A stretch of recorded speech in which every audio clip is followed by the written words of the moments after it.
قوم بیدار نہ ہو، علماء حساس نہ ہوں تو وہ دن دور نہیں جب وہ کچھ ہو گزرے جس کا خدشہ ذوالفقار علی بھٹو نے ظاہر کیا تھا کہ قادیانی پاکستان میں وہی مقام چاہتے ہیں جو امریکہ میں یہودیوں کو حاصل ہے۔ بعض تنخواہ دار اور راتب خور جھوٹا پروپیگنڈا کرتے ہیں معاملہ صرف مذہب نہیں، قوم اور ملک سے وفاداری کا بھی ہے، وگرنہ اگر مسیحی جسٹس اور ہندو جسٹس پاکستانی قوم کے ہیرو ہو سکتے ہیں تو کوئی اور کیوں نہیں۔ معاملہ وفاداری اور غداری کا ہے، ملک، قوم اور آئین سے غداری، کیونکہ غداروں کے لیے اعزازات نہیں بلکہ تعزیرات ہوتی ہیں، انہیں نشان امتیاز نہیں بلکہ نشان عبرت بنایا جاتا ہے۔ اور اقبال کتنے دور اندیش تھے کہ نہرو کے نام خط میں دو ٹوک الفاظ میں لکھ ڈالا کہ قادیانی ملک و ملت اور مذہب کے غدار ہیں، جبکہ دیکھا جائے تو ہمارے وزیر اعظم اور دیسی لبرلز کے ہیرو ڈاکٹر عبدالسلام کا تعلق بھی اسی غدار ٹولے سے تھا۔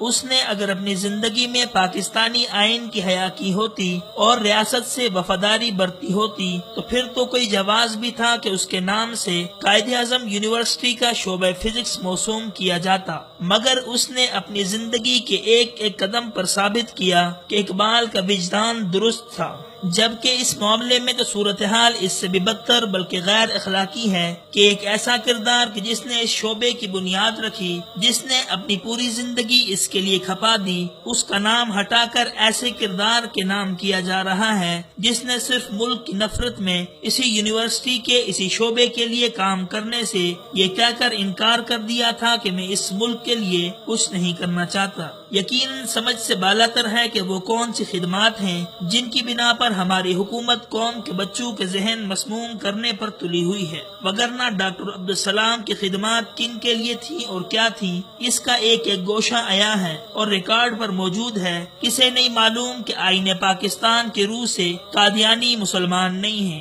اور ریکارڈ کے مطابق ڈاکٹر عبدالسلام نے کبھی بھی اپنے قادیانی ہونے کا انکار نہیں کیا، بلکہ اس نے کھل کر پاکستان کے آئین سے بغاوت کی اور اس کے خلاف تن من دھن سے لگا رہا۔ جب بھی موقع ملا تو اس نے ملک کو گالی دی اور نقصان پہنچانے کی کوشش کی۔ اس کی غداریوں کی شروعات 10 ستمبر 1974 سے ہوتی ہے، جب موصوف نے وزیر اعظم کے سائنسی مشیر کی حیثیت سے ذوالفقار علی بھٹو کے سامنے اپنا استعفیٰ پیش کیا تھا، اور جو وجہ بیان کی اس کا خلاصہ صرف اتنا ہے کہ میں اس آئین کو نہیں مانتا۔ اس کے بعد اس نے مسٹر بھٹو کی جانب سے سائنس پر ہونے والی ایک کانفرنس میں شرکت کے لیے بھیجا گیا دعوت نامہ ان ریمارکس کے ساتھ واپس وزیر اعظم سیکریٹریٹ کو بھیج دیا۔ میں اس خاکم بدن ملک میں قدم نہیں رکھنا چاہتا کہ جب تک آئین میں کی گئی ترمیم واپس نہ لی جائے۔ اسی سال اس نے امریکی سینٹ کے ارکان کو ایک خط لکھا کہ آپ پاکستان پر دباؤ ڈالیں اور اقتصادی امداد ہمارے خلاف کیے گئے اقدامات کی واپسی تک مشروط کر دیں۔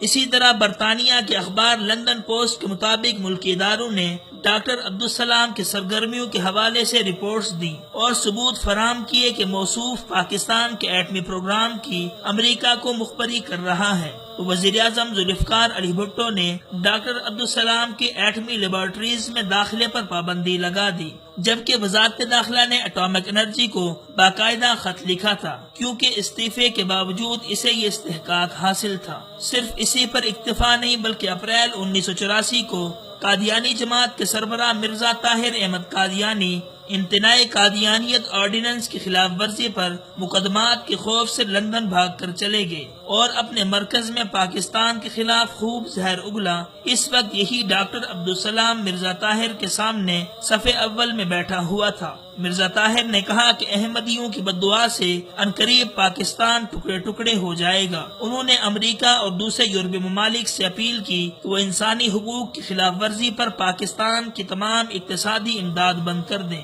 اور اسی ڈاکٹر کو یہ مشن سونپا گیا کہ دنیا بھر میں پاکستان کی امداد رکوانے اور پابندیاں لگوانے کی جدوجہد کو تیز کر دیں، جس میں اسے منہ کی کھانا پڑی تھی۔ اب سوال یہ ہے کہ اتنے واضح ثبوتوں اور دلائل کے بعد بھی ان خدمات کے عوض ڈاکٹر عبدالسلام اس اعزاز کا مستحق قرار پا سکتا ہے۔ کہ شعبہ فزکس کے بانی کا نام ہٹا کر اس کا نام لٹکا دیا جائے، تو ایسے میں گاندھی، نہرو، پٹیل اور ماؤنٹ بیٹن اس بات کے زیادہ مستحق قرار پاتے ہیں کہ اس یونیورسٹی کو قائد اعظم کے بجائے ان میں سے کسی ایک کے نام الاٹ کر دیا جائے۔ اگر ایٹمی پروگرام کی جاسوسی اسی اعزاز کا سبب ہے تو انتظار رہنا چاہیے کہ کسی روز بلوچستان یونیورسٹی کا کوئی شعبہ کلبھوشن یادو کے نام سے موسوم کرنے کی خبر بھی آ سکتی ہے۔